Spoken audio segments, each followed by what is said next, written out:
శాసనమండలిలో budget చర్చలో భాగంగా BJP MLC Ramachandra Rao మంత్రి కేటీఆర్ మధ్య డైలాగ్ వార్ నడిచింది. ఉత్తరప్రదేశ్లో రుణమాఫీ చేస్తామని ప్రకటించిన మోడీ తెలంగాణలో రుణమాఫీకి ఎందుకు సహకరించడం లేదని ప్రశ్నించారు. మోడీ యూపీకి మాత్రమే కాదు దేశానికి ప్రధాని అంటూ కామెంట్ చేశారు. రైతు రుణమాఫీ విషయంలో బీజేపీ నేతలు కేంద్రంపై ఒత్తిడి తీసుకురావాలని సూచించారు. మంత్రి కేటీఆర్ కామెంట్స్ ను కాంగ్రెస్ ఎమ్మెల్సీ పొంగులేటి సుధాకర్ రెడ్డి సమర్థించారు. రుణమాఫీతో పాటు విభజన చట్టంలోని హామీలను నెరవేర్చాలని కోరారు. దీంతో స్పందించిన ఎమ్మెల్సీ రామచంద్రరావు యూపీకి రుణమాఫీ చేస్తే తెలంగాణకు కూడా వర్తించేలా మాట్లాడతామని చెప్పారు.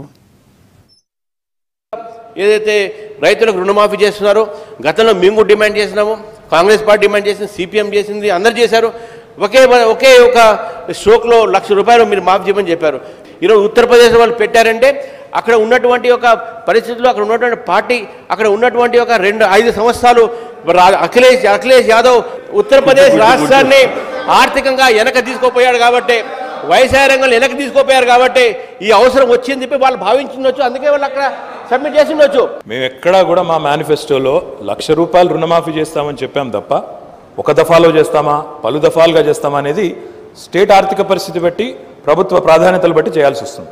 ఈ బడ్జెట్తో ఈ దేశంలోనే ఇదివరకు ఏ రాష్ట్రం చేయని విధంగా మీ ఏలుబడిలో ఉన్న ఛత్తీస్గఢ్, జార్ఖండ్, అదే రకంగా ఉత్తరాఖండ్ ఇప్పుడు కొత్తగా మీ ఏలుబడిలోకి వచ్చింది. ఆ రాష్ట్రాలు కుదురుకోవడానికి మొన్న మోడీ గారు ఒక నెల 2 నెలల కింద పోయి మొన్న ఛత్తీస్గఢ్లో కొన్ని ఆఫీసులు ఓపెన్ చేసిండు కొత్తగా. 15 సంవత్సరాల తర్వాత 2001లో ఆ రాష్ట్రాలు ఏర్పడితే మొన్న కొత్త ఆఫీసులు చాలు చేసింది. ఇంకా 15-16 సంవత్సరాలకు కూడా వాళ్ళు కుదుటపడతానే ఉన్నారు. ఇంకా ఇప్పుడు కుదురుకుంటున్నారు. మన రాష్ట్రం 2.5 ఇయర్స్లో సాధిస్తున్న వృద్ధి రేటు, మీరు ఇందాక మాట అన్నారు, అప్పుడే రియాక్ట్ అవుదాం అనుకున్నాను కానీ వద్దని ఆగినాం. ఈ నెంబర్స్ గురించి మాట్లాడినారు, కొద్దిగా ఎక్కువ చేసి చూపెడుతుండేమో అనుకుని అనే ఆలోచనలో మాట్లాడినారు మీరు. అయ్యా మా నెంబర్స్ కాదు, కేంద్ర ప్రభుత్వం సాధికారంగా మినిస్ట్రీ ఆఫ్ స్టాటిస్టిక్స్ నుంచి వచ్చే నెంబర్లు అవి, మేము ఇచ్చేది కాదు. ఇది గడ్డాలు మీసాలు పెంచినంత ఈజీ కాదు నెంబర్లు పెంచడం అంటే. చాలా జాగ్రత్తగా 1-2 సార్లు ఆలోచించుకుని ఇవ్వాల్సిన నెంబర్స్. మీ ద్వారా కేంద్ర ప్రభుత్వానికి కూడా ఏమంటే ఈరోజు ఉత్తరప్రదేశ్కి వచ్చేసరికి ఒక నీతి, తెలంగాణ వచ్చేసరికి ఇంకో నీతి. నేషనల్ హైవేస్ విషయంలో కేంద్ర ప్రభుత్వం మనకు సహకరించింది. 60 ఏళ్లలో వచ్చిన నేషనల్ హైవేస్ కేవలం ఈ 2.5 ఏళ్లలో సాధించుకున్నాం కేంద్ర ప్రభుత్వ సహకారంతో.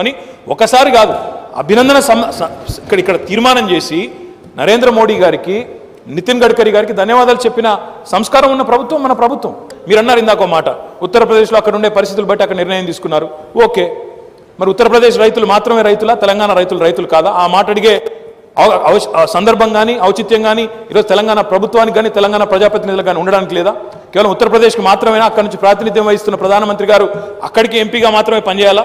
ఈరోజు ఆయన దేశానికి ప్రధానమంత్రి అన్నప్పుడు తెలంగాణ ప్రభుత్వం తనంతట తానుగా 17,000 కోట్ల రుణమాఫీ భారాన్ని మోస్తున్నప్పుడు అందులో సగం భరాయించడానికి కేంద్ర ప్రభుత్వం ముందుకొస్తే తప్పే ఉంది.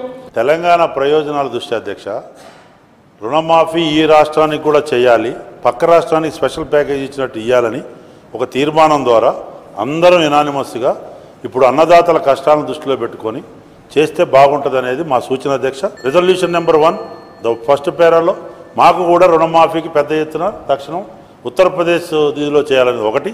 2, పక్క రాష్ట్రానికి స్పెషల్ ప్యాకేజ్ ఇచ్చినప్పుడు విభజన చట్టంలో ఉంది అధ్యక్ష, పొందుపరిచి మనకు వెనకబడిన ప్రాంతాల అభివృద్ధికి నిధి అది కూడా ఇచ్చి తొందరగా విభజన అంశాలను కూడా అమలుపరచాలని పెట్టి తొందరగా చేస్తే బాగుంటుంది. 2 సభల్లో కూడా ఉత్తరప్రదేశ్లో ఒకవేళ కేంద్ర ప్రభుత్వం ఆ రుణమాఫీ చేస్తున్నదంటే అదే కేంద్ర ప్రభుత్వాన్ని తెలంగాణలో కూడా ఆ రుణమాఫీలో తప్పకుండా కోఆపరేట్ చేయమని చెప్పి మన తరఫు నుంచి అందరి గురించి అడుగుతామని చెప్పేసి కూడా మీకు తెలియజేస్తున్నాను ఈరోజు. కానీ పక్క రాష్ట్రాలు చేస్తారు దాని విషయాలు, ఎందుకంటే వారు కూడా అన్నారు తెలుగు రాష్ట్రాలకు చేస్తే మాకు అభ్యంతరం లేదు, కానీ మనకు కూడా చేయమని చెప్పాడు. డెఫినెట్గా మనకు చేయాలని చెప్పి కూడా మేము కూడా అడుగుతాము. మేము అనేక సార్లు మేము కూడా వెళ్ళాము, మా ఒక బృందం వెళ్ళాము, మాట్లాడాము, అందరితో అందరి మంత్రులతో మాట్లాడాము, తెలంగాణకు న్యాయం చేయమని అడుగుతున్నాము.